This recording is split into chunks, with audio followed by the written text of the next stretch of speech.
Okay, a Geneva cam provides intermittent motion.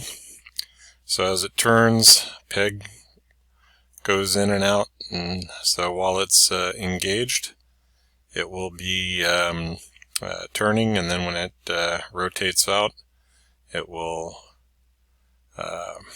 be a dwell in the arc, and then as the pin comes back around and engages, it will turn. So a couple of things: we have a limit dimension, a keyway 6.5 by 3.25, and other than that, our geometry is pretty straightforward. So we're going to go ahead and sketch this out, but then I'm going to go ahead and build it into the a solid model.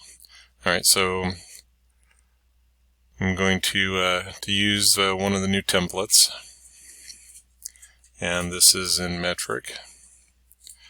So pick up the front plane, and then sketch entities. So I did notice using going back and forth between 2020 and 2021 that when the command manager is collapsed, that have more tendency to use that right mouse. If you're still using 2020 or even 2019, there's going to be some minor differences, but that command manager is probably the biggest one. Alright, so we have a radius through the center, so that one was the 25.4 to the 25.35. Maximum material condition will be the smaller number, so we'll put it at that group. The hub is 45. Our base circle for the notches, if it'll let me have it. I was trying to get away from that linear dimension. So 77, and then this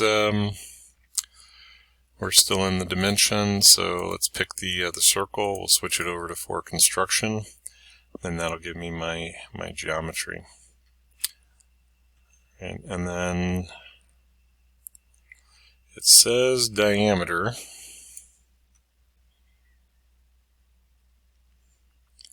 Yeah, it says diameter of 73, but I'm thinking that's probably a radius, especially if that's a radius of 92. So we'll have to double check that as a weird dimension.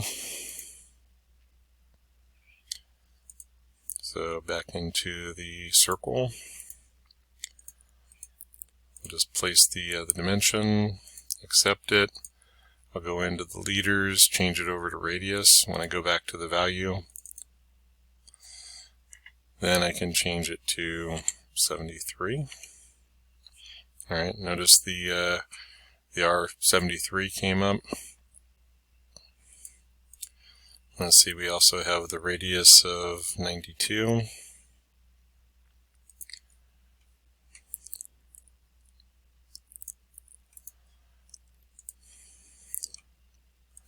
So I'll go ahead and apply that. And I got the linear, so while I'm over here, I'll change it to the radial. Come back, change it to 92, accept, pick the circle, tell it it's for construction. Alright, so that gives me enough of my geometry to get started.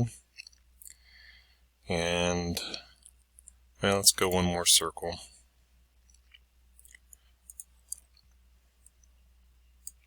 And it's going to, center is going to be on the outside circle, horizontal to the center, and its radius was 32. So apparently missed one there. Alright, so I'm going to pause for a sec. Okay, so we set the dimension.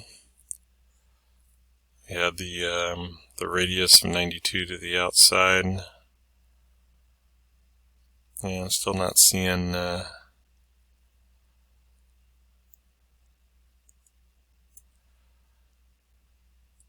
seeing that outside dimension. So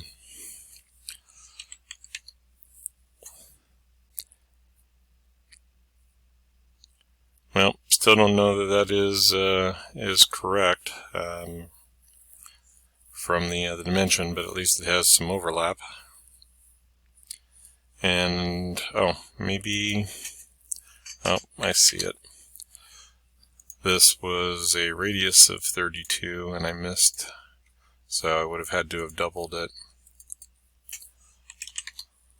Alright, there we go. So the radius is 73, the diameter, got myself confused there. Alright, and then there's going to be 6 of these. So let's see, from the vertical, I'm going to go ahead and just use a slot.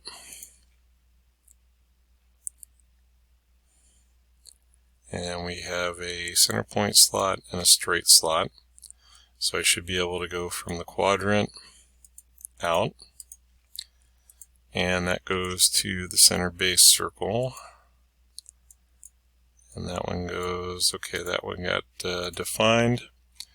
Have a diameter of 13. Alright, so those are looking pretty good. I think I have all of the geometries, so the slot and the circle. And then we're going to go look for the circular sketch pattern. And that was probably, we'll get back to it in a second, that was probably in the sketch entities. So I need a total of 6. And that looks pretty good. Alright, so if I drag one of these, it kind of drags up and back. Pick one of the other ones, drag it up and back. And maybe didn't like the quadrant, let's just go coincident. Alright, so we got a lot more geometry. And let's go to, oh yeah, so I was doing sketch tools.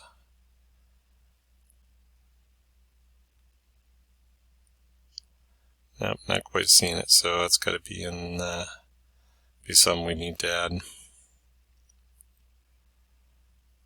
Okay, so if I go with a center rectangle, this time we'll do the call out at the center. So pretty much the way this works, 6.5 is if I go to the center, then when I touch off a tool, whether it's a key seat cutter, or woodruff tool, or I bring an end mill down from the top, I touch off this and I'm going to go in 3 1/4.